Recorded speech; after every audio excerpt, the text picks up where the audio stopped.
Hello dear brothers and sisters, welcome to Sahastra IAS. આશા રાખી રહ્યો છું કે આપ સૌ ભાઈ બહેનોની તૈયારી ખૂબ સરસ રીતે થઈ રહી હશે. આપ લોકો મન લગાવી ખુદની ક્ષમતાઓ પર વિશ્વાસ રાખી અને પોતાની તૈયારી કરી રહ્યા હશો. ટાઇટલ જોઈ અને તમારામાંથી ઘણા બધા લોકોને ખ્યાલ આવી જ ગયો હશે કે હવે આપણે કયું ચેપ્ટર ડિસ્કસ કરવા જઈ રહ્યા છીએ. તો કે ચેપ્ટર છે આપણું નેશનલ ઇન્કમ એકાઉન્ટિંગ. અને જે લોકોને નથી ખ્યાલ આવ્યો એને સિમ્પલ શબ્દમાં કહીશ કે હવે આપણે જીડીપી વાળું ચેપ્ટર જે છે એ ડિસ્કસ કરવા જઈ રહ્યા છીએ. જે સમયમાં અત્યારે હું લેક્ચર રેકોર્ડ કરી રહ્યો છું 12 ડિસેમ્બર 2025, તો એમ કહી શકાય કે આ સમયમાં આ ચેપ્ટર કે પછી ઇવન 2026 ના વર્ષમાં જે સ્પર્ધાત્મક પરીક્ષાઓ છે એમાં આ ચેપ્ટર બહુ ઇમ્પોર્ટન્ટ બનવાનું છે. રીઝન શું છે તમને ખબર છે?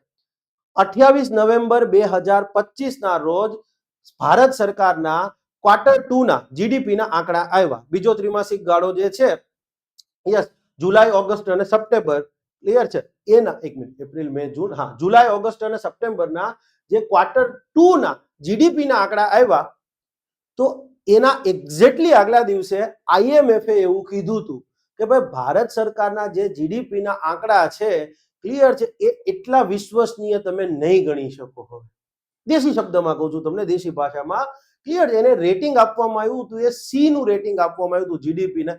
ABCD માંથી સી રેટિંગ અને ઓવરઓલ રેટિંગ બી આપવામાં આવ્યું હતું. તો ભારત સરકાર પોતે પણ હવે આ બધા આંકડાઓને લઈને સિરિયસ છે.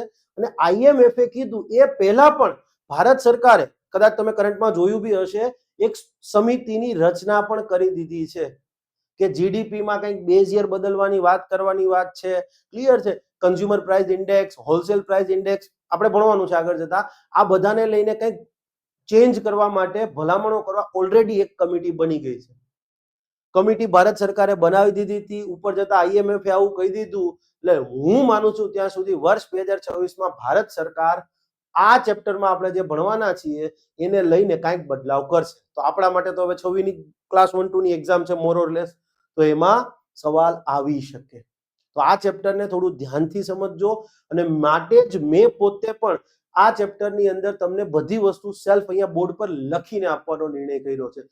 જે આપી બી દઈ છે, એવું નથી કે નથી ટાઈપ કરીને આપ્યું, પણ ટાઈપ કરીને આપ્યું છે એના કરતા હું પોતે અહીંયા જે લખીશ એ વધુ સ્પેસિફિક હશે.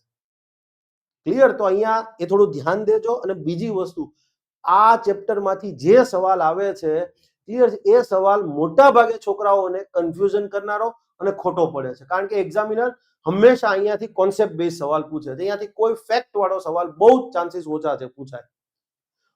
તો થોડું એમ પણ ધ્યાન દેજો, કારણ કે બધાના ક્વેશ્ચનો ખોટા પડે છે, એ સત્ય છે.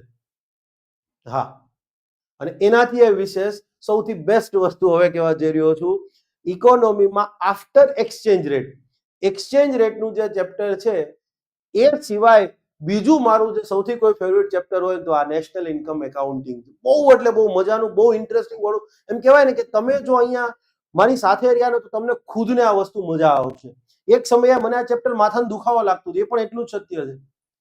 તો ફાઇનલી પછી એકવાર ડીપમાં આમ સ્ટેપ બાય સ્ટેપ ગયો પછી ખબર પડી કે અરે યાર, આ તો સાવ એટલે સાવ ઈઝી છે અને બહુ મજા આવે એવી વસ્તુ છે. ક્લિયર? તો સ્ટેપ બાય સ્ટેપ આપણે જોઈશું.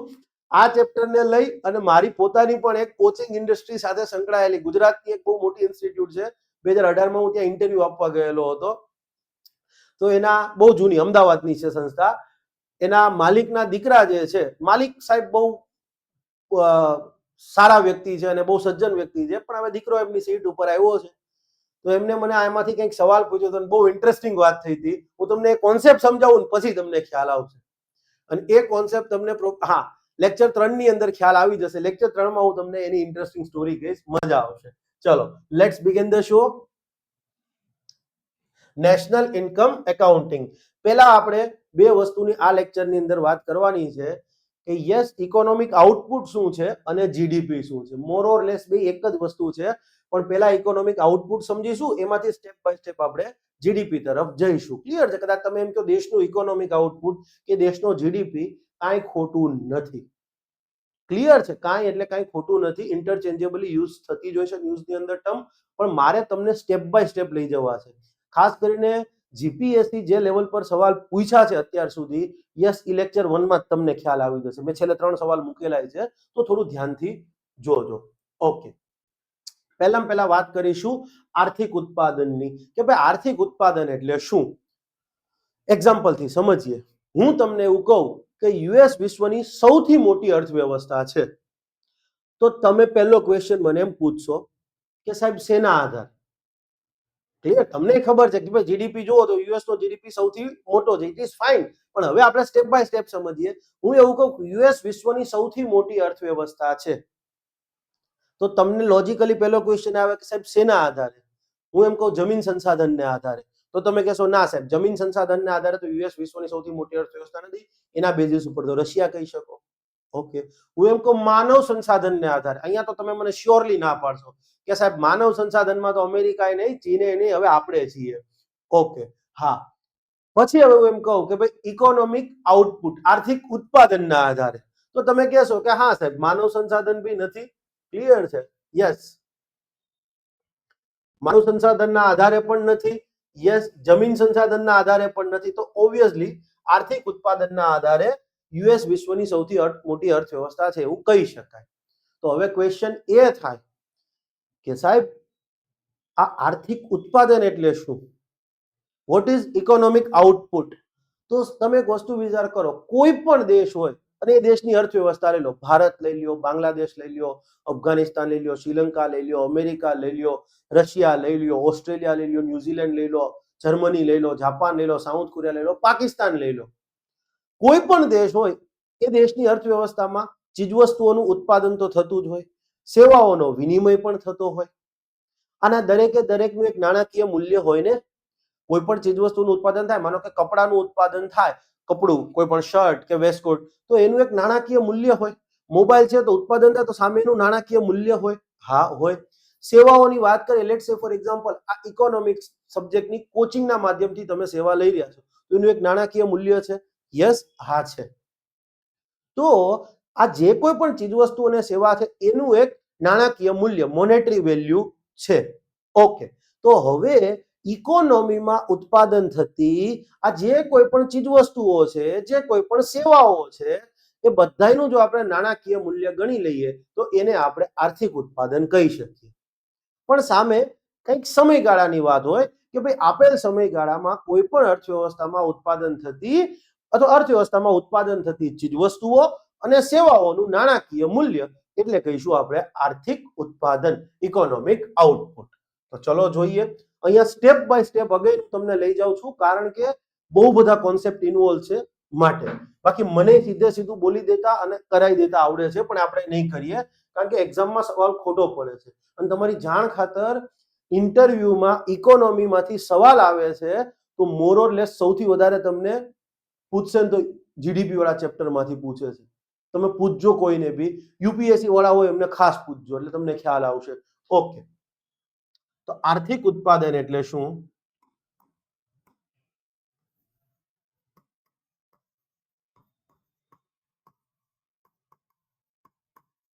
અને આ ચેપ્ટરની અંદર હું બોર્ડ ઉપર જે નોટ્સ બનાવીશ ને એ તમારે જાતે બનાવી હોય તો ઠીક છે, અધરવાઇઝ ક્લિયર છે, બોર્ડ ઉપર જે છે એને પીપીટી ફોર્મમાં આપણે આપીએ જ છીએ આપણા કોર્સની અંદર, તો ત્યાં આપણે રિફર કરી શકો છો. નોટ્સ બનાવવા કરતા અહીંયા ધ્યાન વધારે દેજો. બનાવી હોય તો લેક્ચર પૂરો થાય પછી બનાવજો. ઓકે. આર્થિક ઉત્પાદન તો સિમ્પલી કોઈ પણ અર્થવ્યવસ્થા હોય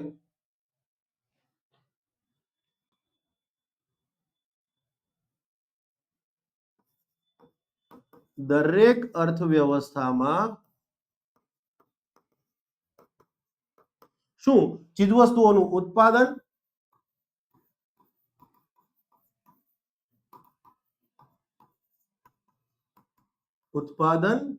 એન્ડ સેવાઓનો વિનિમય થતો હોય.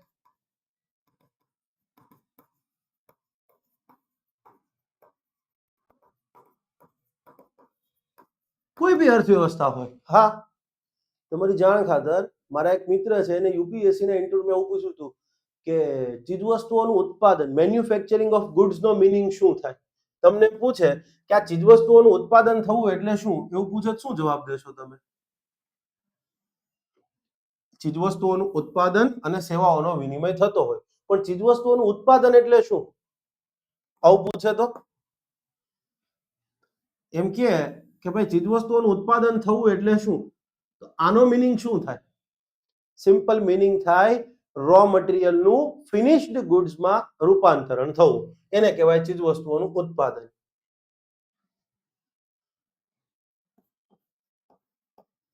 રો મટીરિયલનું ફિનિશ્ડ ગુડ્સ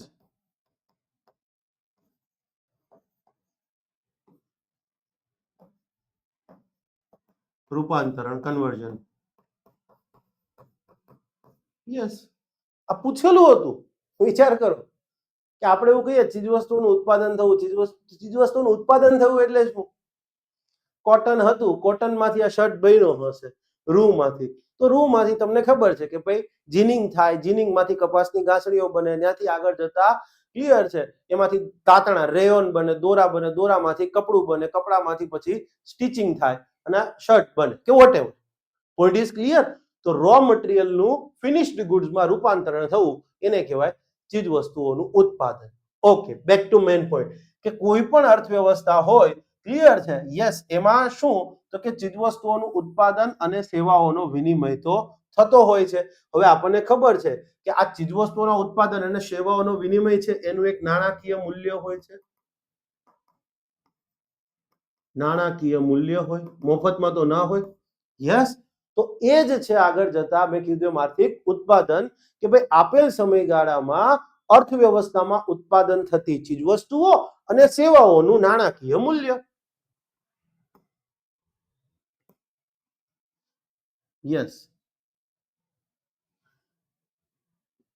આપેલ સમયગાળામાં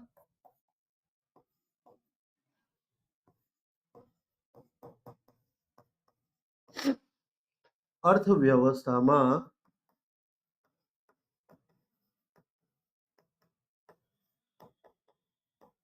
ઉત્પાદન થતી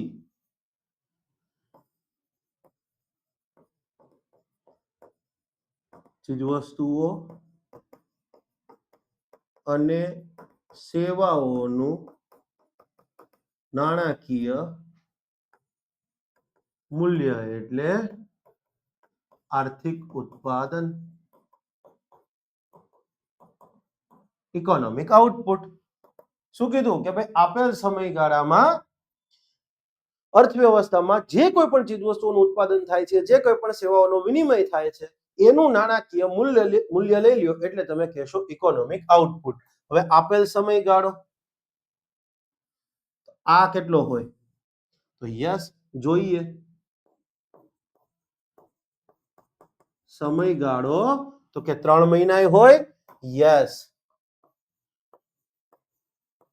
3 મહિના, 6 મહિના કે પછી 12 મહિના હોય. 3 મહિનાની અંદર અર્થવ્યવસ્થામાં ઉત્પાદન થતું હોય ચીજવસ્તુ અને સેવાનું, એનું નાણાકીય મૂલ્ય લ્યો તો એમાં કહીશું આપણે ત્રિમાસિક આર્થિક ઉત્પાદન, ક્વાર્ટરલી ઇકોનોમિક આઉટપુટ, આવું કહેતા હોઈએ ને. યસ, 6 મહિનાનું લઈએ તો અર્ધવાર્ષિક.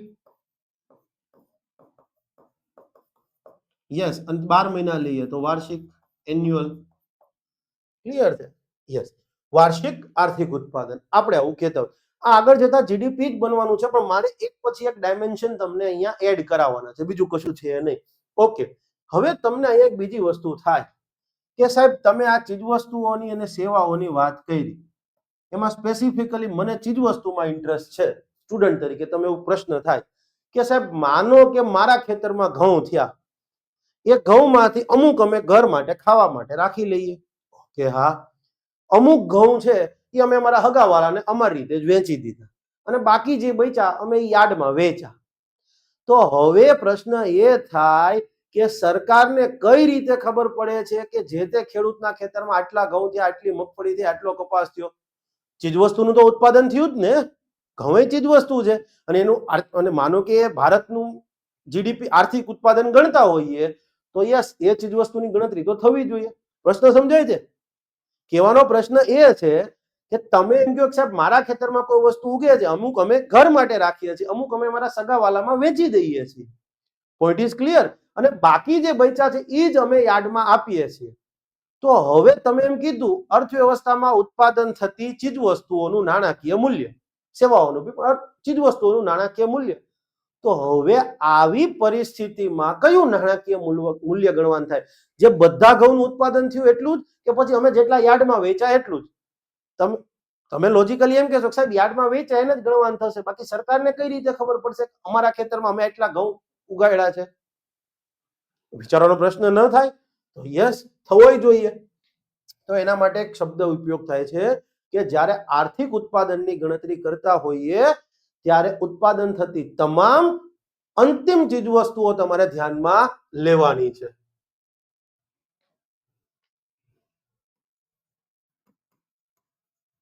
આર્થિક ઉત્પાદનની ગણતરીમાં તમામ અંતિમ ચીજ વસ્તુઓ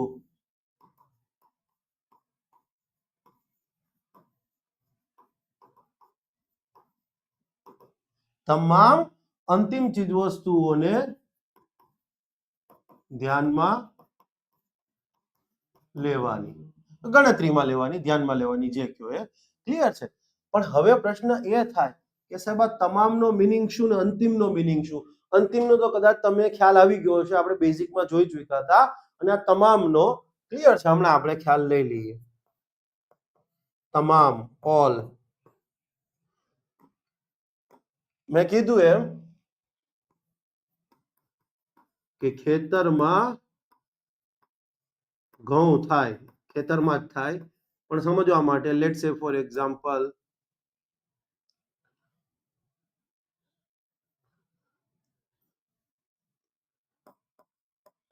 10,000 કેજી ઘઉં ખેતરમાં થાય છે. તો હવે મેં કીધું એમ કે એક તો વ્યક્તિ સ્વ વપરાશ માટે રાખે, યસ, સ્વયં વેચાણ કરે, અને પછી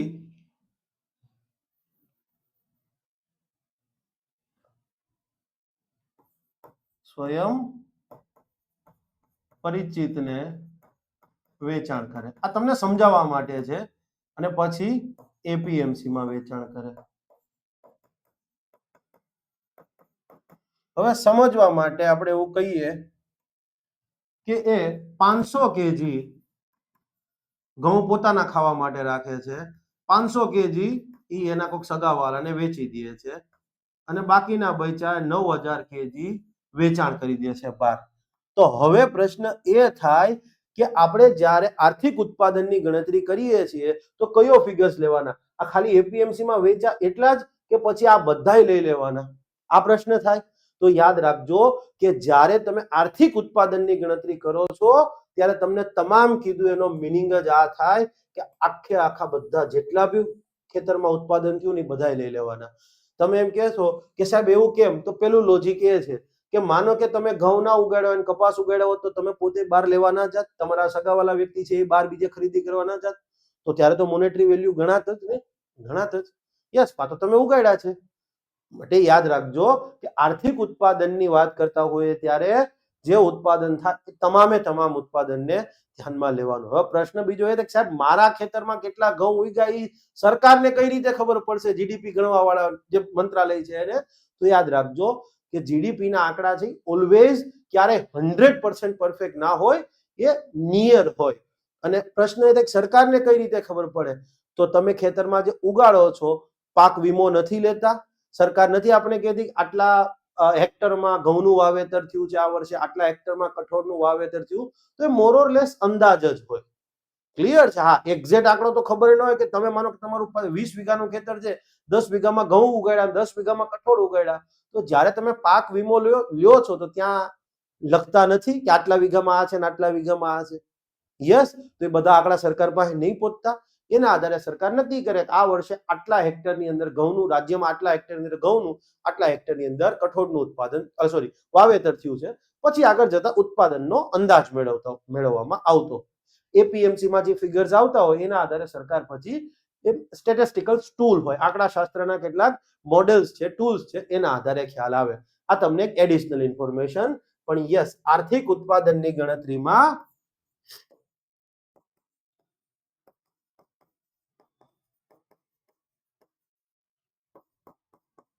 ગણતરીમાં ધ્યાનમાં લેવાશે. Point is clear? ઓકે.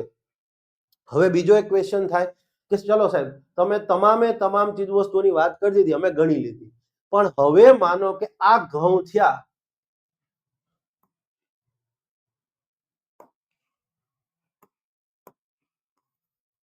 આ ઘઉં છે, ઘઉંમાંથી જ માનો કે આગળ જતા લોટ બન્યો, અને આ લોટમાંથી જ આગળ જતા માનો કે બ્રેડ, બિસ્કિટ, રોટી, જે કાંઈ પણ બનતું હોય એ બધું બન્યું. તો હવે જ્યારે આર્થિક ઉત્પાદનની હું ગણતરી કરું છું ત્યારે મારે કોને લેવાના? આ બ્રેડ, બિસ્કિટ ને રોટીને ગણતરીમાં લેવાના, કે પછી આ લોટ એને લઈ લો ગણતરીમાં, કે પછી સીધા ખાલી ઘઉંને જ લઈ લો ગણતરીમાં, કે જેમાંથી આ બધી વસ્તુ આગળ જતા બની છે? હવે આગળ જતા માનો કે બ્રેડમાંથી કોઈ એમ કે સેન્ડવિચ બને છે,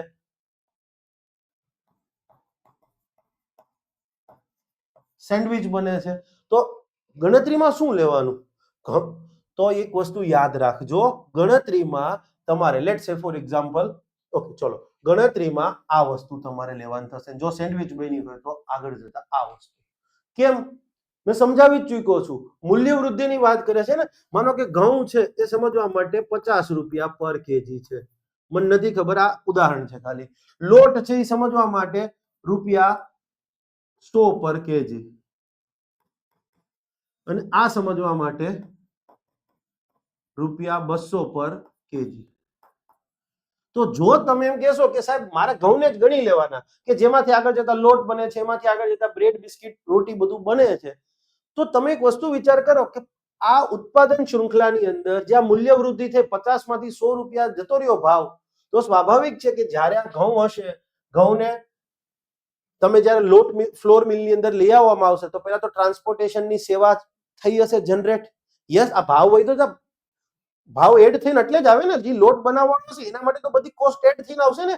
એને ટ્રાન્સપોર્ટેશન આપ્યું હશે, લેબરને લોડ અનલોડિંગ આપ્યું હશે, પછી ઘઉંને માનો કે સફાઈ કરવાની વાત હોય, એમાંથી એને પોતાની જે ફ્લોર મિલ હશે, યસ, તો ત્યાં બી શ્રમિકો કામ કરતા હશે, એના બીજા કર્મચારીઓના પગાર બગાર આ બધું એડ થઈને આમાં આવ્યું.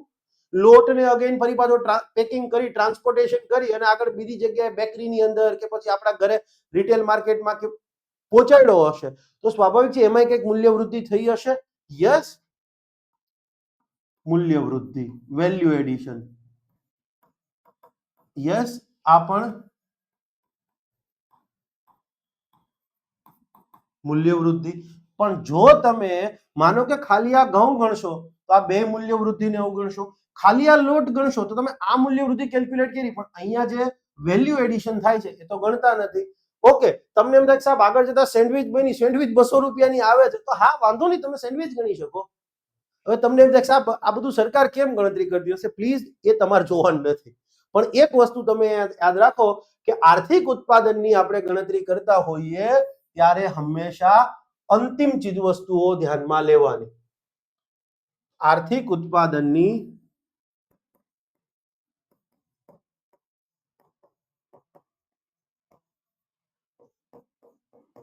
ગણતરી કરતી વખતે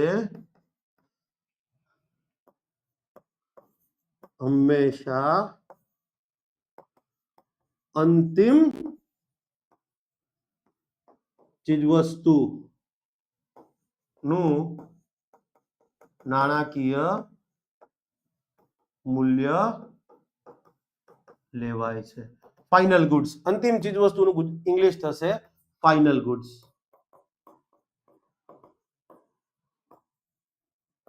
હવે પ્રશ્ન એ થાય કોઈ ચીજ વસ્તુ અંતિમ ચીજ વસ્તુ છે ક્યારે કહી શકો? નો ફર્ધર વેલ્યુ એડિશન. આગળ જતા એમાં કોઈ મૂલ્ય વૃદ્ધિ પછી ના થાય. રોટી છે તો રોટી તમે ખાઈ જ લ્યો ને. હા, રોટીમાં પછી મૂલ્ય વૃદ્ધિ થાય. આ તમે એમ કહો કે સાહેબ રોટીમાં પેલું આજકાલ નવું ચાલુ થયું છે, શું કે ફ્રેન્કી, તો પછી એ ફ્રેન્કીની વેલ્યુ ગણજો. બ્રેડ છે તો બ્રેડ તમે ખાવ તો પછી ખાઈ શકો. બિસ્કિટ છે, બિસ્કિટમાં કોઈ મૂલ્ય વૃદ્ધિ થાય પછી? ક્લિયર છે? યસ. તો ફાઇનલ ગુડ્સ નો મીનિંગ શું થાય કે ભાઈ હવે આગળ નો ફર્ધર વેલ્યુ એડિશન.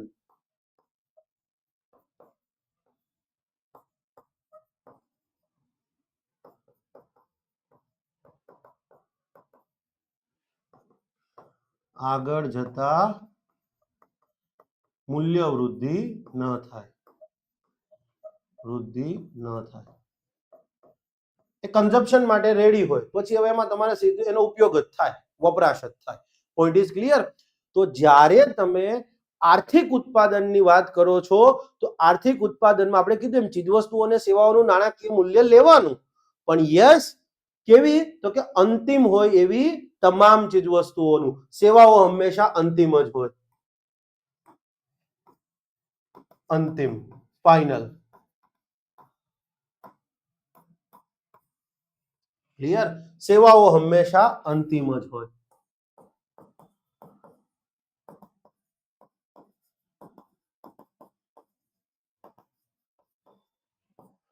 સેવાઓ આ મેં તમને કોચિંગની સેવા આપી રહ્યો છું, તમે લોકો લઈ રહ્યા છો. હવે પછી આગળ જતા તમે એમાં કઈ વેલ્યુ એડિશન કરી શકશો? નહીં કરી શકો. તમે એમ કહો કે ભાઈ અર્પણ પટેલ સાહેબનો કોર્સ મેં યરલી લીધો છે, 1500 રૂપિયા યરલી પ્રાઇસ છે, તો હવે તમે કોઈ બીજાને વેચવા જઈ શકશો? એ વેચવા જશો તો એની વેલ્યુ એડિશન 1500 થી ઉપર તો નહીં જ આવે. તમે એમ કહો 2000 નો કોર્સ છે અર્પણ પટેલનો તને આપું, તો લોકો કહેશે કે 1500 માં મને સાહેબ પોતે આપે છે. ક્લિયર? તો નો ફર્ધર વેલ્યુ એડિશન, મૂલ્ય વૃદ્ધિ હવે એડ એમાં ન થાય. અને આવું કરતાય નહીં, બ્લોક થઈ જશો. ક્લિયર છે? જસ્ટ પાર્ટ ઓફ જોક, આ કહેવા માટેની વાત છે. ઓકે, તો આર્થિક ઉત્પાદન એટલે હવે અહીંયા એક વસ્તુ એડ થઈ. જો આર્થિક ઉત્પાદન એટલે આપણે શું કીધું હતું? આપેલ સમયગાળામાં અર્થતંત્રમાં અથવા અર્થવ્યવસ્થામાં ઉત્પાદન થતી ચીજવસ્તુઓ અને સેવાઓનું નાણાકીય મૂલ્ય. પણ હવે અહીંયા હું એડ કરીને લખીશ ઉત્પાદન થતી તમામ અંતિમ ચીજવસ્તુઓ અને સેવાઓનું નાણાકીય મૂલ્ય.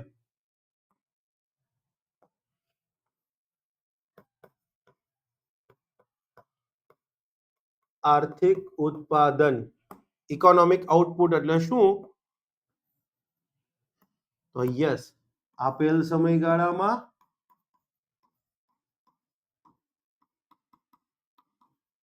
અર્થવ્યવસ્થામાં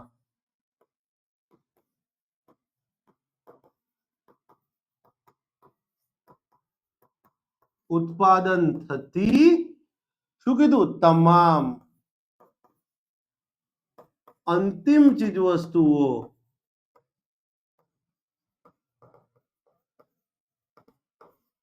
અને સેવાઓનું નાણાકીય મૂલ્ય. That's all.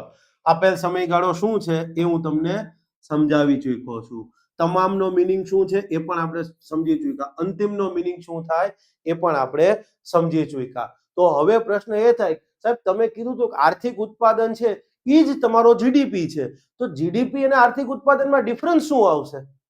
એક વસ્તુ હવે અહીંયા એડ કરી દઉં એટલે એ તમારો જીડીપી બની જાય. આર્થિક ઉત્પાદન છે એ જ તમારો જીડીપી છે, બટ મોર ઓર લેસ અહીંયા એક વસ્તુ એડ થાય છે.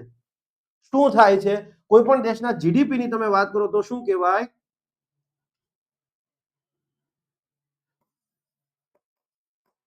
આપેલ સમયગાળામાં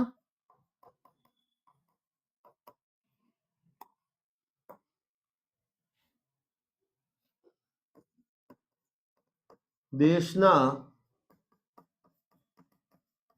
ભૌગોલિક સીમા ક્ષેત્રમાં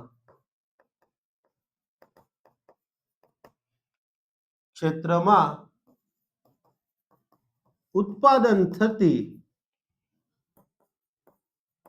તમામ અંતિમ ચીજવસ્તુઓ એન્ડ સેવાઓનું નાણાકીય મૂલ્ય એટલે જીડીપી. યસ, આર્થિક ઉત્પાદન ક્લિયર છે. એમાંથી જ આપણે આગળ જઈ અને જીડીપી ની વાત કરી. જીડીપી મીન્સ શું છે? કુલ ઘરેલું ઉત્પાદન જે તમે કયો છો. જો બાકી બધું સેમ છે. ખાલી એટલે ખાલી શું આવ્યું? દેશના ભૌગોલિક સીમા ક્ષેત્રમાં. ભારતની વાત કરીએ તો ભારતના 32,87,263 ચોરસ કિલોમીટરની અંદર. દેશના ભૌગોલિક સીમા ક્ષેત્રમાં આપેલ સમયગાળામાં જે રીતે આપેલ સમયગાળામાં દેશના ભૌગોલિક સીમા ક્ષેત્રમાં within the territory of country, physical territory of country, દેશના ભૌગોલિક સીમા ક્ષેત્રમાં ઉત્પાદન થતી તમામ અંતિમ ચીજ વસ્તુઓ અને સેવાઓનું નાણાકીય મૂલ્ય એટલે એ જે તે દેશનો જીડીપી. That's all. ઓકે, આટલી વસ્તુ તમને ખ્યાલ આવી ગઈ જીડીપી એટલે શું? પછી જો તમે બધી વસ્તુ આપણે સ્ટેપ બાય સ્ટેપ જ જઈ રહ્યા છીએ. આપેલ સમયગાળો શું છે સમજી ગયા, તમામ શું છે સમજી ગયા, અંતિમ ચીજ વસ્તુ દેશના ભૌગોલિક સીમા ક્ષેત્રમાં વાત આવે તો શું આવશે? Yes, within the territory of country.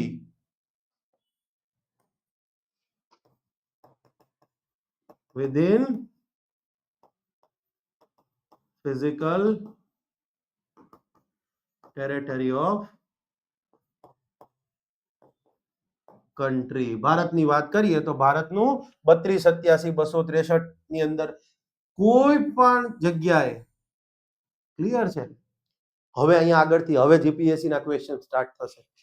GDP એટલે તો શું તમે સમજી ગયા, પણ એક વસ્તુ યાદ રાખજો, અહીંયા ઉત્પાદક ચાહે કોઈ પણ વ્યક્તિ હોઈ શકે. ઉત્પાદક ચાહે કોઈ પણ વ્યક્તિ હોઈ શકે. યસ,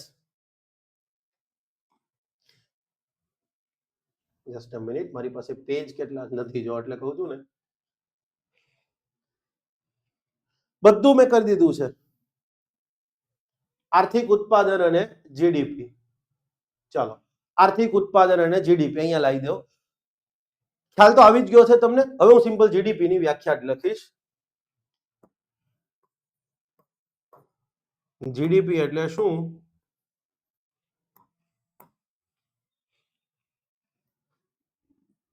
ઓકે, આ વખતે દેશના ભૌગોલિક સીમા ક્ષેત્રમાં પેલા લખીએ છીએ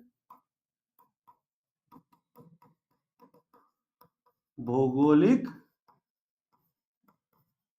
સીમા ક્ષેત્રની અંદર આપેલ સમયગાળામાં ઉત્પાદન થતી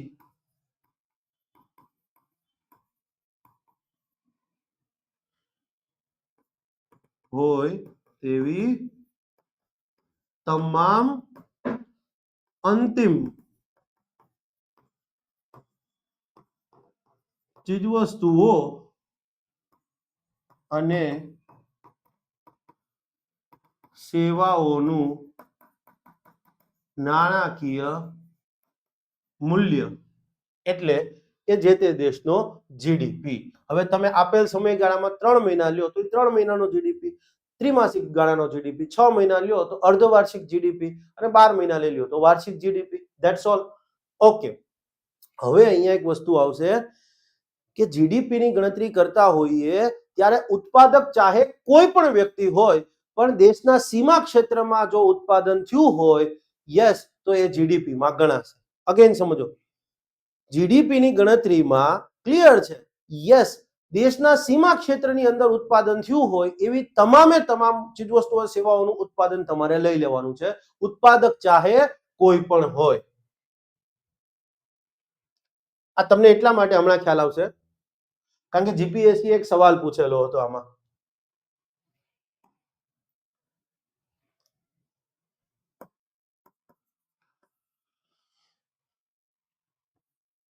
આવી અંતિમ ચીજવસ્તુ કે સેવાનું ઉત્પાદન કોણ કરે છે તેની પરવા કર્યા વિના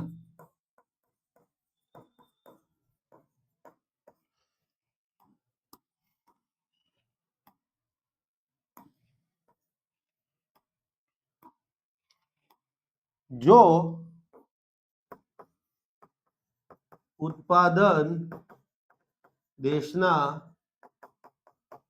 ભૌગોલિક સીમા ક્ષેત્રની અંદર થયું હોય, યસ, ઉત્પાદક કોણ છે એ તમારે નથી જોવાનું, અંતિમ ચીજવસ્તુ કે સેવાનું ઉત્પાદન કોણ કરે છે એની પરવા નથી કરવાની. શું કીધું? જો ઉત્પાદન દેશના ભૌગોલિક સીમા ક્ષેત્રની અંદર થયું હોય તો યસ, આવી ચીજવસ્તુ કે સેવાનું નાણાકીય મૂલ્ય દેશના જીડીપીમાં ગણાશે. યસ, ઉત્પાદન કોણ કરે છે તેની પરવા કર્યા વિના. આ ઉત્પાદક તમારો ક્લિયર છે, દેશનો નાગરિક પણ હોઈ શકે, યસ, વિદેશી નાગરિક પણ હોઈ શકે, દેશનો નાગરિક, રેસિડેન્ટ, નોન રેસિડેન્ટ, ક્લિયર છે, યસ, વિદેશી નાગરિક, ઘરેલું,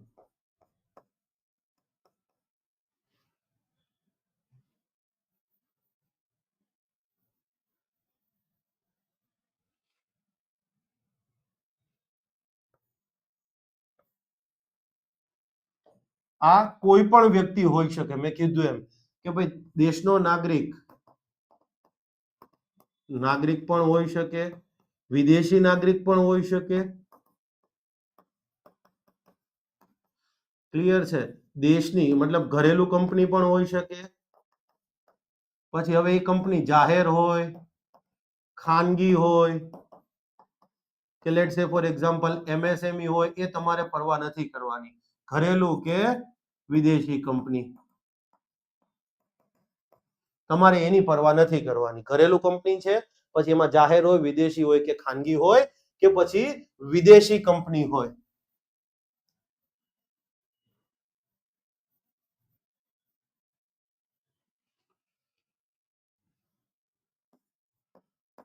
ઘરેલું કે વિદેશી કંપની, તમારે જોવાનું જ નથી કે ઉત્પાદન કોણ કરે છે. દેશના સીમા ક્ષેત્રમાં થયું, આપણા દેશની બાઉન્ડ્રીમાં થયું એટલે એ આપણા દેશના જીડીપીમાં ગણાય. That's all. યસ, એ જાહેર પણ હોઈ શકે, ખાનગી પણ હોઈ શકે, એમએસએમઈ પણ હોઈ શકે, કે પછી પીપીપી કેમ નથી હોતી. ક્લિયર? એ સરકાર પણ આવી જાય.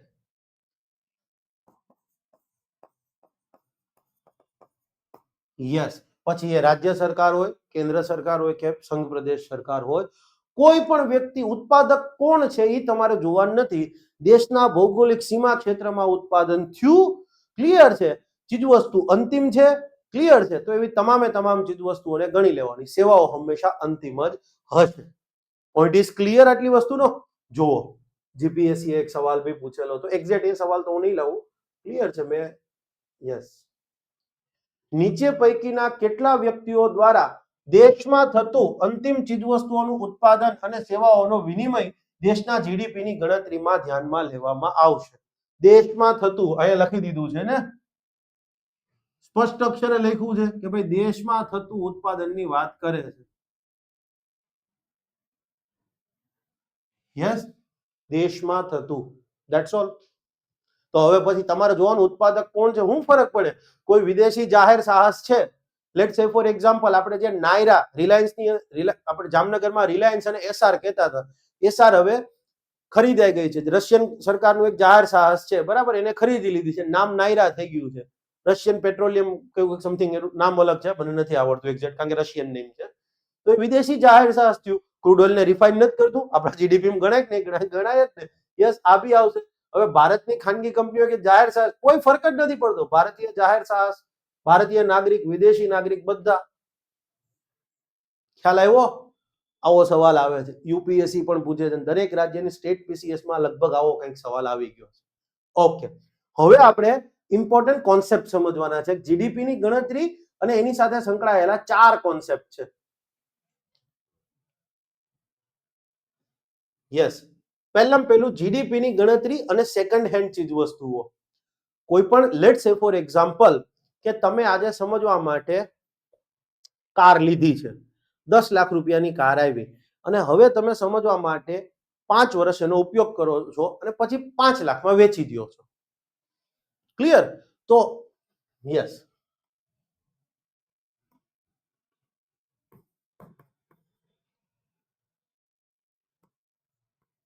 New car. ઓકે, 10 લાખની આવી. ફાઇનાન્શિયલ યર 1, નાણાકીય વર્ષ 1 ની અંદર આ તમે કાર ખરીદી કરો છો.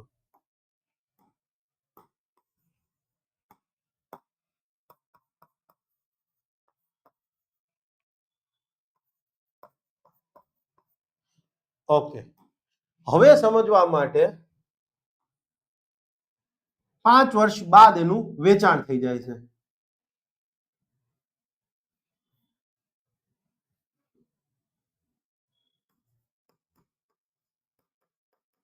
વેચાણ ક્લિયર છે.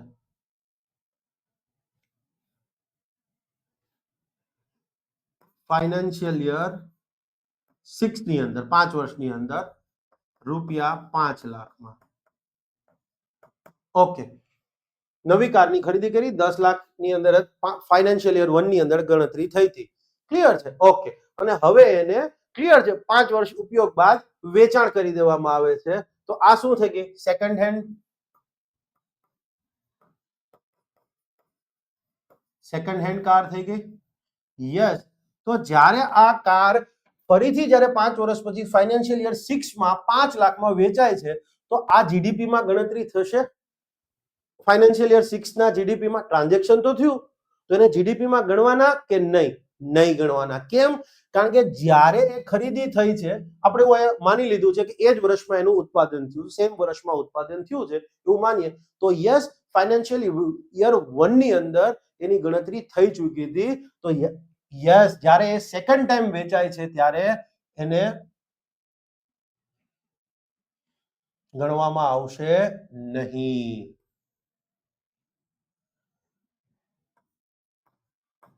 ફાઇનાન્શિયલ યર 6 ના જીડીપી ની ગણતરીમાં ધ્યાનમાં લેવાશે નહીં. પણ હવે સેકન્ડ કેસ, આ કેસ 1, કેસ A. હવે કેસ 2 લઈએ કે લેટ્સ સે ફોર એક્ઝામ્પલ આ કાર છે, યસ, એનું ફાઇનાન્શિયલ યર 6 ની અંદર જ વેચાણ થાય છે, બટ વાયા બ્રોકરેજ થાય છે. Case B. Yes, brokerage, દલાલી.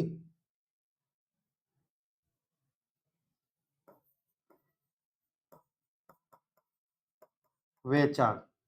Yes, brokerage મારફતે વેચાણ થાય છે. અને યસ, બ્રોકરેજ રૂપિયા 50,000 છે. ઓકે, અને અગેન આ સેકન્ડ હેન્ડ કાર જ થઈ.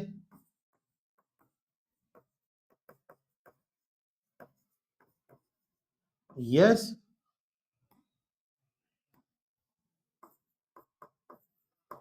વેચાણ સેમ જ બધું લખતો જાઉં, કલર નથી બદલાવતો. જો ફાઇનાન્શિયલ યર 6 રૂપિયા 5 લાખમાં 50,000 બ્રોકરેજ હતી એની અંદરથી. તો હવે જ્યારે તમે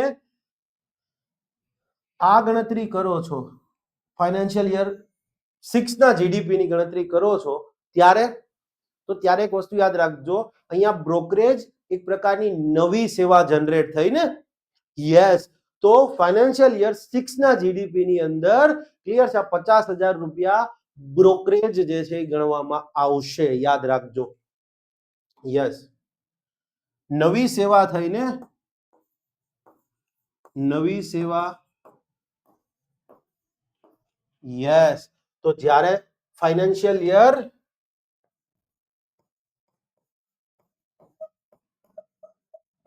જીડીપી ની ગણતરીમાં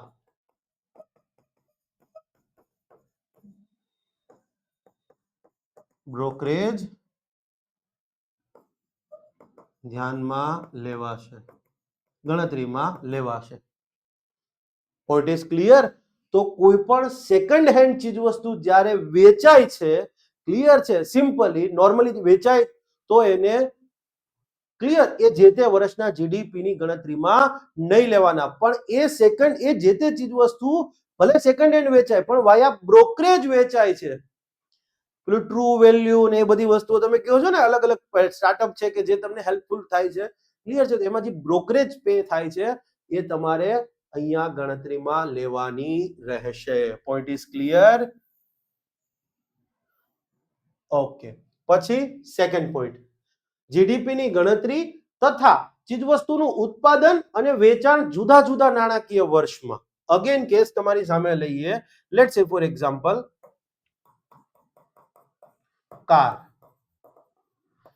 કાર છે, ક્લિયર છે? એનું મેન્યુફેક્ચરિંગ, ઉત્પાદન ફાઇનાન્શિયલ યર 1 ની અંદર, ફાઇનાન્શિયલ યર 1 ની અંદર એનું ઉત્પાદન થાય છે. 1 માં ઉત્પાદન થાય છે. પણ હવે એવું થાય છે કે ધારો કે 31 માર્ચ ના દિવસે ઉત્પાદન થયું, 31 માર્ચના રોજ ઉત્પાદન થયું, તો સ્વાભાવિક છે એક દિવસે તો વેચાઈ નથી જવાની. આગળ જતા ફેક્ટરીમાંથી પછી શોરૂમમાં ડીલરશીપ ઉપર જશે, ત્યાંથી પછી વેચાણ થશે. પણ સમજવા માટે એનું વેચાણ જે છે ફાઇનાન્શિયલ યર 2 માં થાય. ફાઇનાન્શિયલ યર 2 માં એનું વેચાણ થાય. તો કયા વર્ષના જીડીપી માં ગણવું એને? ઉત્પાદન, કારનું ઉત્પાદન ફાઇનાન્શિયલ યર 1 માં, એનું વેચાણ ફાઇનાન્શિયલ યર 2 માં થાય છે. તો યસ, આવી કાર જે છે, યસ ઉત્પાદન થયું, નાણાકીય મૂલ્ય આવશે. તો હવે આવી પરિસ્થિતિમાં તમારે વેચાણ થયું હોય ત્યાં ગણવાનું નહીં. ક્લિયર છે? જે વર્ષે ઉત્પાદન થયું હોય, ચીજવસ્તુનું ઉત્પાદન અને વેચાણ જો અલગ અલગ વર્ષમાં છે, તો જે વર્ષમાં એ જે તે ચીજવસ્તુનું ઉત્પાદન થયું છે એ વર્ષના જીડીપી માં ગણાશે. ભૂલતા નહીં. તમને લાગે છે બહુ અઘરી પેલી વસ્તુ, ક્યાંય બુકમાં આપી નથી. જો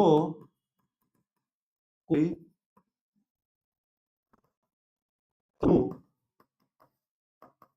ઉત્પાદન અને વેચાણ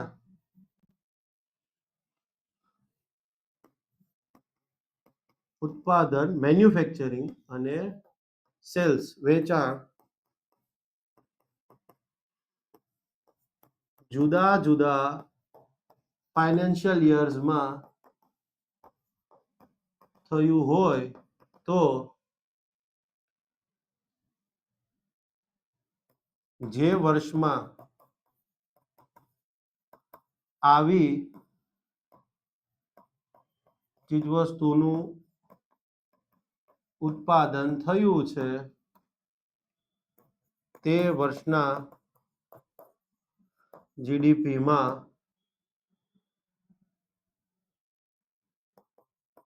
તેને ગણવામાં આવશે.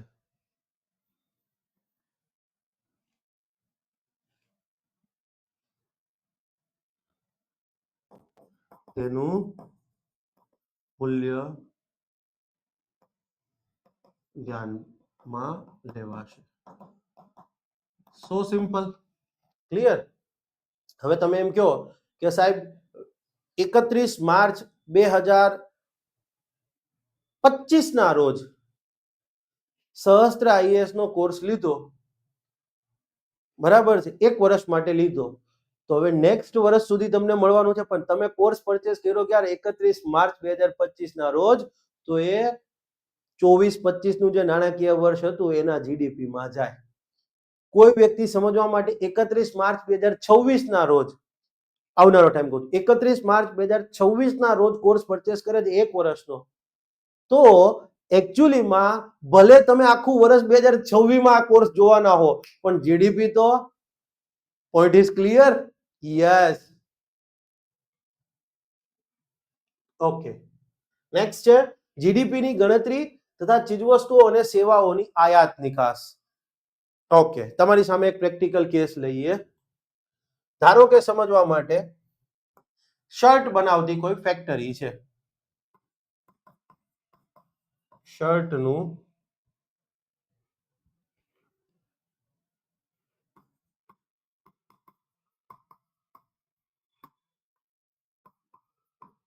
ઉત્પાદન દેશમાં, દેશમાં શર્ટ્સનું ઉત્પાદન થાય છે. ધારો કે 1000 શર્ટ્સ. ઓકે, હવે એવું થાય છે કે આ 1000 શર્ટ્સ માંથી 500 શર્ટ્સ છે એનું ઘર આંગણે વેચાણ થયું.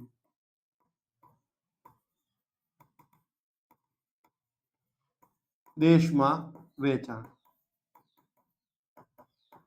અને 500 શર્ટ્સ છે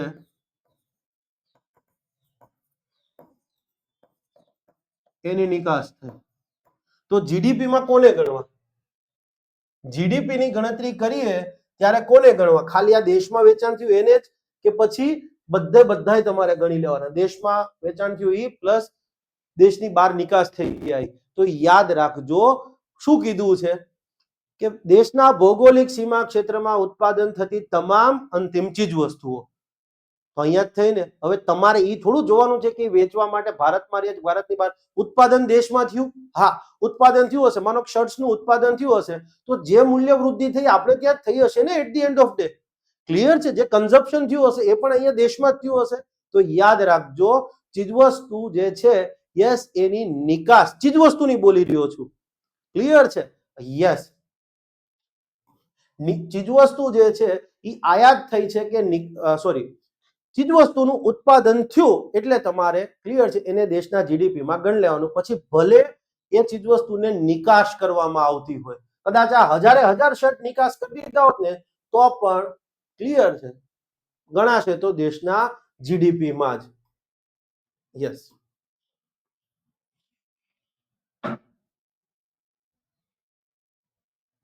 ચીજવસ્તુનું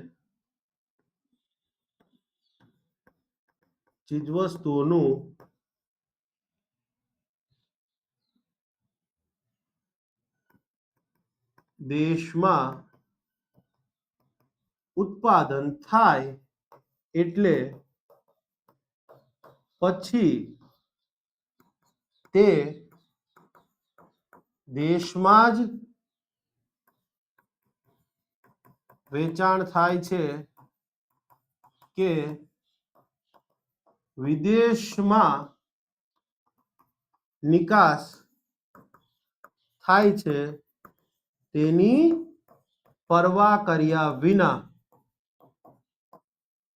જીડીપી માં ગણાશે.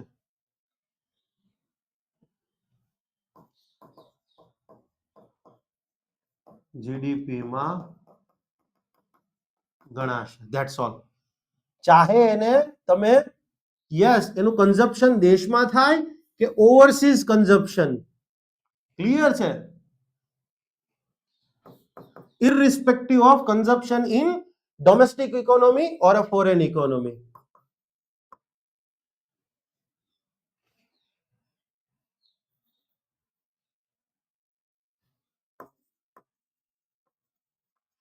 Whether it will be consumed in domestic economy, domestic or overseas. ઘરેલુ અર્થવ્યવસ્થામાં એનો વપરાશ થાય છે કન્ઝપ્શન, કે પછી યસ વિદેશની અર્થવ્યવસ્થામાં. ક્લિયર છે? આ વસ્તુ યાદ રાખજો, આ પૂછાઈ ગયેલો સવાલ છે યુપીએસસી માં. ક્લિયર છે? ચીજવસ્તુ, હજી ચીજવસ્તુની જ વાત કરી છે અમે. આ જે કઈ પણ વાત કરી એ ચીજવસ્તુઓની જ વાત કરી છે. યસ, હજી મેં સેવાઓની વાત કાંઈ નથી કરી તમને. Point is clear? યસ. હવે વાત કરીએ સેવાઓની.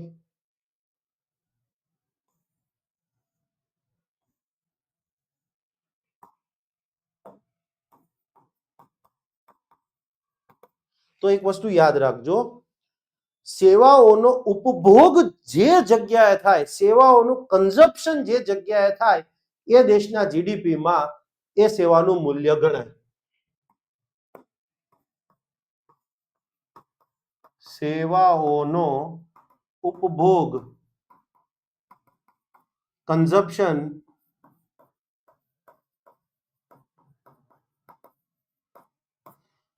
જે દેશમાં થાય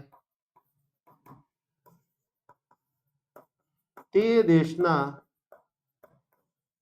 જીડીપીમાં તેનું મૂલ્ય ગણાશે. ફોર એક્ઝામ્પલ, ફેસબુક છે, ઇન્સ્ટાગ્રામ, મેટા, ક્લિયર છે, એ આજે સમજવા માટે ભારતની અંદર પોતાની સેવા આપે છે. ક્લિયર છે. આજે ઇન્સ્ટાગ્રામ પર તમે એડ રન કરો છો તો એડવર્ટાઇઝિંગ થયું, એક પ્રકારની એડવર્ટાઇઝિંગની સેવા થઈ. તો હવે એક વસ્તુ વિચાર કરો, ફેસબુક તો ફોરેનની કંપની છે, ફોરેનમાં બેઠી બેઠી આપણને અહીંયા બધી સર્વિસીસ પૂરી પાડે છે. Point is clear. પણ એને એડવર્ટાઇઝિંગ માટેની સેવા પૂરી પાડી, ઉપભોગ ક્યાં થયો? તો કે ભારતની અંદર. ભારતમાં જ કોઈ વ્યક્તિએ એડવર્ટાઇઝમેન્ટ રન કરી અને યસ, પૈસા ભારતમાં, એને સેવા તો ભારતમાં લીધી ને. Point is clear. ઓકે, ન સમજાયું? ફરી એક્ઝામ્પલ કે લેટ સે ફોર એક્ઝામ્પલ ભારતની સોફ્ટવેર કંપની છે, ક્લિયર છે, એ ફોરેનની કોઈ કંપનીને સેવા પૂરી પાડે છે. તો એક વસ્તુ વિચાર કરો, ધારો કે ફોરેનની, ભારતની ઘણી બધી કંપનીઓ છે, માનો એકાઉન્ટિંગની સેવા, કે ફોરેનની કોઈ કંપની છે એમ કહે છે કે ભાઈ અમારા બિઝનેસના એકાઉન્ટ જે છે એ તમારે અમને લખી અને પ્રોપર કાગળિયા કરીને આપવાના. તો એ લોકો બધો ડેટા અહીંયા આપી દેશે. આ લોકો એને પ્રોપર એકાઉન્ટિંગ મેન્ટેન કરી અને ફરી પાછા એ જે તે વિદેશી કંપની છે એને આપી દેશે. તો અલ્ટિમેટલી ક્લિયર છે, એ ઇન્ડિયન કંપની ભલે હતી, ઘરે બેઠા બેઠા અહીંયા ભારતની અંદર, પણ એને અલ્ટિમેટલી એકાઉન્ટિંગની સેવા ક્યાં આપી? ફોરેનની અંદર. Point is clear. તો એ જે તે દેશના જીડીપીમાં ગણાય. ફેસબુક છે ભલે અમેરિકન કંપની રહી, ઓકે, એને અમેરિકામાં બેઠા બેઠા જ કીધું કે ઇન્ડિયાની અંદર જે ઇન્સ્ટાગ્રામ છે એની અંદર તમારે સર્વિસીસ જોતી હોય, એડવર્ટાઇઝમેન્ટ કરવી હોય તમારે કોઈ પણ, તો અમે તમને સેવા આપીશું. તો ઇન્ડિયામાં માનો કે સહસ્ત્ર આઈએએસ છે, ઇન્સ્ટાગ્રામ ઉપર કે ફેસબુક ઉપર કે વોટ્સઅપ પર ક્લિયર છે એડવર્ટાઇઝમેન્ટ કરે છે, તો પેમેન્ટ ભલે ફેસબુકને આપે, ફેસબુક ભલે અમેરિકન કંપની રહે, મેટા, હવે નામ મેટા થઈ ગયું છે, પણ અલ્ટિમેટલી સેવા ક્યાં લેવામાં આવી? ઇન્ડિયાની અંદર. Point is clear. તો સેવાઓનો ઉપભોગ જે દેશમાં થાય એ દેશમાં એ દેશના જીડીપીમાં એનું મૂલ્ય ગણાય. અહીંયા બે એક્સેપ્શન છે. ફોર એક્ઝામ્પલ, પહેલું એક્ઝામ્પલ કે ભારતીય નાગરિક વિદેશમાં ભણવા જાય. ભારતીય નાગરિક વિદેશમાં ભણવા જાય. હવે માનો કે જે દેશમાં જાય, ફોર એક્ઝામ્પલ યુએસ, તો હવે એક વસ્તુ વિચાર કરો કે એને એજ્યુકેશનની સેવા પાછી ક્યાં લીધી? ઉપભોગ, ભલે ભારતીય નાગરિક છે પણ વિદેશમાં જઈને ભણે છે ને. At the end of day એ અમેરિકાની ધરતી પર જઈને ભણવાનો છે. યસ, ફી ત્યાં ચૂકવશે, અમેરિકાની ધરતી પર જઈને ભણવાનો છે. યસ, તો સેવાનો ઉપભોગ ક્યાં થયો? અમેરિકામાં થયો ને. યસ,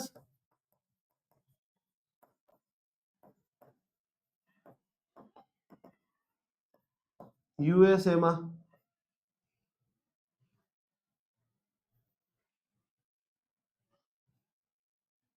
અમેરિકામાં. ઓકે, તો યસ, આ અભ્યાસની ફી જે છે એ અમેરિકાના જીડીપીમાં જાય. અભ્યાસની ફી યુએસએ ના જીડીપીમાં. Point is clear. ઓકે, હવે એક વસ્તુ કહો, second case. Okay, second case શું છે કે વિદેશી નાગરિક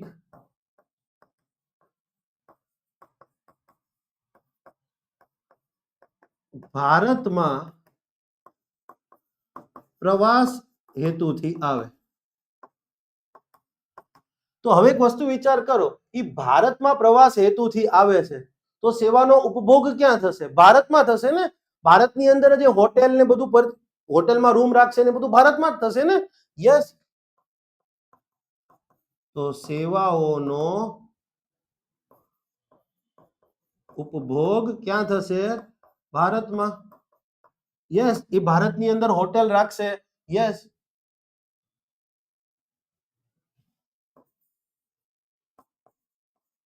હોટેલ લેશે, ટ્રાન્સપોર્ટેશન લેશે, યસ, માનો કે ફૂડ.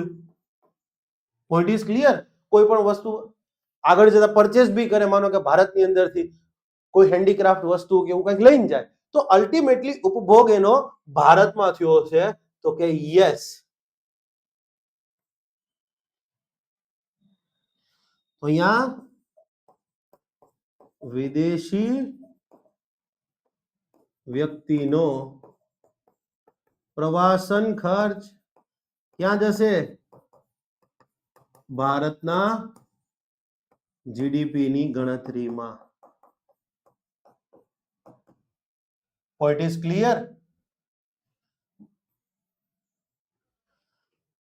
ભારતીય નાગરિક અમેરિકામાં ફરવા જાય તો પ્રવાસન ખર્ચ, પ્રવાસનની સેવાનો ઉપભોગ ક્યાં થયો છે? બસ આ વસ્તુ યાદ રાખવાની છે.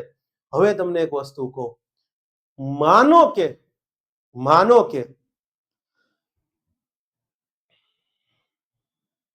કોઈ અમેરિકન અહીંથી, માનો કે કોઈ અમેરિકામાં કાલ સવારે, જસ્ટ એક કલ્પના છે, માર્ક ઝકરબર્ગને એમ થાય કે લાય અર્પણ સાહેબનો ઇકોનોમિક્સનો કોર્સ લઉં, અથવા તો લાય ભાવિક મારુ સાહેબનો ઇતિહાસનો કોર્સ લઉં, કોઈ બી મતલબ ફેકલ્ટી, ભાવિક સાહેબ મિત્ર છે એટલે ઓલ ઓફ સડન નામ યાદ આવ્યું, બાકી મારી ભાવિક સાહેબને કઈ વાત નથી થઈ ઘણા સમયથી.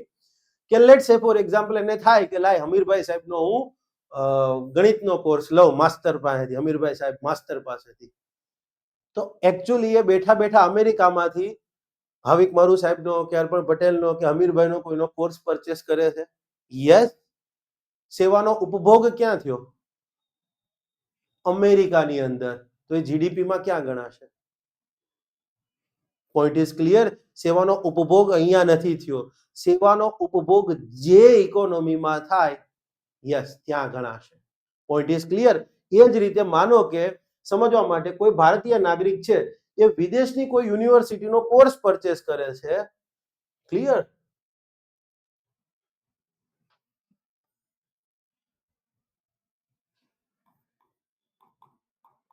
ભારતીય નાગરિક અમેરિકાની યુનિવર્સિટી, ગુજરાતીમાં લખતા નહીં આવડે હો ભાઈ, યુનિવર્સિટી,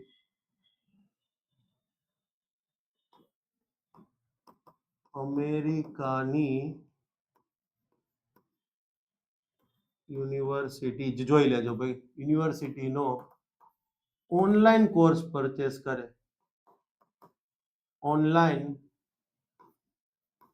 અભ્યાસ કોર્સ ખરીદે, તો યસ. હવે આ શું થયું? આ ક્યાં થશે? અમેરિકાના જીડીપીમાં ગણે કે ભારતના જીડીપીમાં?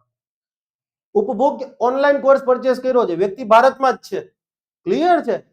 ભારતમાં જ રહીને અભ્યાસ કરે છે, માટે યસ, વ્યક્તિ ભારતમાં રહીને ઓનલાઈન ભણવાનો છે.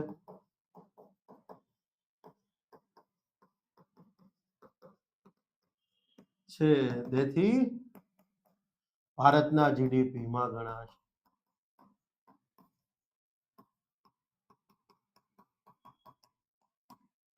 Point is clear. આ રીતે તમારે આખી કોન્સેપ્ટ બેઝ પ્રિપરેશન કરવાની હોય છે. અને તમે લોકો ઇકોનોમી વાત આવે એટલે પંચવર્ષીય યોજના, ખેતીના પાક, આનેથી બહાર નીકળતા નથી સાહેબ. ભાઈ પોઈન્ટ ઇઝ ક્લિયર. હવે તમે જુઓ, સેવામાં એક જ કી પોઈન્ટ છે, સેવાનો ઉપભોગ ક્યાં થયો, બસ that's all. Point is clear. Okay, હજી એક એક્ઝામ્પલ આપું. લાલો પિક્ચર છે, અમેરિકામાં રિલીઝ થાય. ક્લિયર છે? લાલો પિક્ચર આપણું અમેરિકાની અંદર રિલીઝ થયું, તો હવે ક્લિયર છે, એ સેવા, એન્ટરટેનમેન્ટની સેવા એક્સપોર્ટ થઈ. Point is clear. એન્ટરટેનમેન્ટની સેવા એક્સપોર્ટ થઈ, તો હવે તો એ અમેરિકામાં એન્ટરટેનમેન્ટની સેવા થઈ છે, ભલે ભારતમાંથી આવે કે ચાઇનામાંથી આવે, ક્યાંયથી ફરક નથી પડતો, તો એ અમેરિકાના જીડીપીમાં જ ગણાશે. હા, તમને એમ થશે કે સાહેબ લાલો પિક્ચરના જે ફિલ્મ મેકર્સ છે, પ્રોડ્યુસર છે, એમને કંઈક રકમ તો મળશે ને? હા, એ મળશે, એ આપણને નેક્સ્ટ લેક્ચરમાં ખ્યાલ આવશે, અત્યારે નહીં ખ્યાલ આવે. Point is clear? Yes. Let's say for example American superstar Tom Cruise, આમ તો ઓસ્ટ્રેલિયાથી બિલોંગ કરે છે, મને નથી ખબર ક્યાંથી છે, આપણે અમેરિકન ગણ લઈએ. અમેરિકન સુપરસ્ટાર ટોમ ક્રૂઝ જે છે, હોલિવૂડ સુપરસ્ટાર, એ હવે સમજવા માટે ઇન્ડિયામાં આપણે ગુજરાતી પિક્ચરમાં લઈ આવીએ, મેરુ માલન પાર્ટ 3 કે પાર્ટ 2 જે હોય. ક્લિયર છે? હવે એમાં અહીંયા એક્ટિંગ કરે છે. ઓકે, તો એ ક્યાં ગણાશે? એ એક્ટિંગની સર્વિસીસ તો આપી ને એને. ક્લિયર છે? તો ફિલ્મ શૂટિંગ સર્વિસ થઈ, કન્ઝપ્શન ક્યાં થયું ફિલ્મ શૂટિંગનું? ઇન્ડિયાની અંદર. તો એને જે ફી ચૂકવી ભલે લઈ જાય, પણ કોના જીડીપીમાં ગણાશે? ભારતના જીડીપીમાં ગણાશે. ક્લિયર છે? વિક્રમ ઠાકોર સાહેબને આપણે એવેન્જર્સના પાર્ટમાં લઈને જઈએ તો અહીંથી એન્ટરટેનમેન્ટની સેવા એક્સપોર્ટ થઈ, પણ અલ્ટિમેટલી શૂટિંગ ક્યાં થયું છે? અમેરિકાના જીડીપીમાં ગણાશે. હવે આનાથી ઈઝી આનાથી પહેલું એક્ઝામ્પલ મારી પાસે નહીં ભાઈ. ઓકે, ચાલો. યસ, કઈ બાકી નથી રહેતું ને? નહીં, નહીં. હવે ક્વેશ્ચન છે તમારી સામે. ચલો. યસ, દેશના જીડીપીની ગણતરી વખતે નીચે પૈકીની કઈ કઈ વિગતોને ધ્યાનમાં લેવાશે? દેશના જીડીપીની ગણતરી વખતે નીચે પૈકીની કઈ કઈ વિગતોને કન્સિડર કરવામાં આવશે? સરકાર દ્વારા આપવામાં આવતી સંરક્ષણ સહિતની જાહેર સેવાઓ, વિદેશી નાગરિક દ્વારા ઘરેલું કોલેજમાં અભ્યાસ હેતુથી ચૂકવેલ ફી, અમેરિકન નાગરિક ભારતની કોલેજમાં ભણવા આવ્યો છે, દેશના નાગરિકે વિદેશમાં કરેલ પ્રવાસ ખર્ચ, ઘરેલું સોફ્ટવેર કંપનીએ વિદેશમાં આપેલ એકાઉન્ટિંગની સેવાઓ, દેશના કોઈ રાજ્યની સરકાર દ્વારા ઇન્વેસ્ટર સમિટની વિદેશમાં જાહેરાત હેતુથી કરેલો ખર્ચ. માનો કે આપણી ગુજરાત ઇન્વેસ્ટર્સ વાઇબ્રન્ટ સમિટ જે છે એની જાહેરાત માનો કે અમેરિકામાં, લંડનમાં ક્યાંક બોર્ડ ચોટાડીને બધું કરીએ કે આવો ભાઈ કુછ દિન તો ગુજારો ગુજરાત મેં, વોટેવર, એ પ્રવાસન લખી નાખ. આ તમને ખાલી કન્ફ્યુઝ કરવા માટેના શબ્દો છે, બાકી કોઈ છે નહીં. સરકાર દ્વારા આપવામાં આવતી સંરક્ષણ સહિતની જાહેર સેવાઓ, કોઈ પણ જાહેર સેવા લઈ લો, માનો કે ડ્રાઇવિંગ લાયસન્સ છે.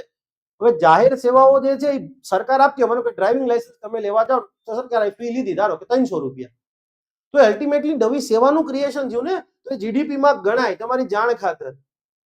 Point is clear? તો આ વસ્તુ જીડીપીમાં ગણાશે.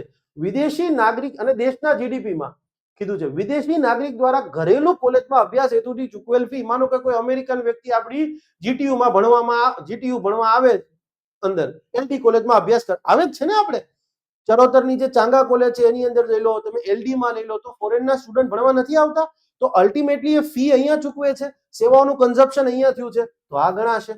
દેશના નાગરિકે વિદેશમાં કરેલ પ્રવાસ ખર્ચ, હમણાં કીધું હતું કે વિદેશ વાળો આપણે અહીંયા પ્રવાસ ખર્ચ કરે છે, તો આપણા જીડીપીમાં, તો આપણો દેશનો નાગરિક ફોરેનમાં જઈને પ્રવાસ ખર્ચ કરે, હોટેલ, કેટરિંગ, ફૂડની કોઈ બી સર્વિસીસ લેશે, તો યસ પ્રવાસ ખર્ચ આ ગણાશે નહીં. ક્લિયર? ઓકે. ઘરેલું સોફ્ટવેર કંપનીએ વિદેશમાં આપેલ એકાઉન્ટિંગની સેવાઓ, હમણાં જ સમજાવ્યું હતું કે એકાઉન્ટિંગની સેવાઓ વિદેશમાં આપી છે, ઉપભોગ ક્યાં થયો? ફોરેનની અંદર જે તે કંપનીના નામા લખ્યા હશે, તો અલ્ટિમેટલી ત્યાં વસ્તુ થઈ, તો આ નહીં ગણાય.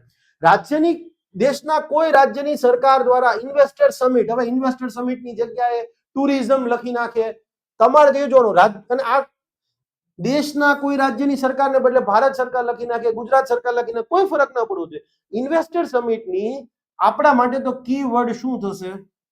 વિદેશમાં જાહેરાત હેતુથી કરેલ ખર્ચ, વિદેશમાં એડવર્ટાઇઝમેન્ટ માટે વિદેશનો જ ખર્ચ કર્યો છે. માનો કે લેટ્સ સે ફોર એક્ઝામ્પલ લંડનની અંદર ઇન્વેસ્ટર સમિટના બોર્ડ લાગી ગયા, તો લંડનની જે મ્યુનિસિપાલિટી હશે એને જ ચાર્જ આપ્યો હશે, તો સર્વિસીસનો ઉપભોગ ક્યાં થયો? લંડનની અંદર પેમેન્ટ ત્યાં થયું છે, તો આ પણ આવશે નહીં. આ રીતે તમારે સમજવાનું છે. તો આનો જવાબ શું થશે? બી. નેક્સ્ટ ક્વેશ્ચન તમારી જાતે લેવાનો છે.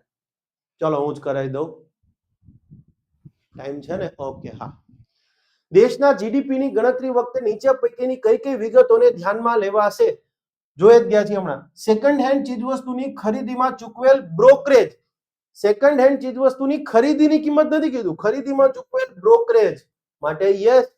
વિદેશમાંથી દેશમાં આયાત કરાયેલી ચીજવસ્તુઓ, વિદેશમાંથી શું કીધું છે? દેશમાં આયાત કરવામાં આવેલી ચીજવસ્તુઓ, હવે આમાં શું ગણવું વિચારો જી.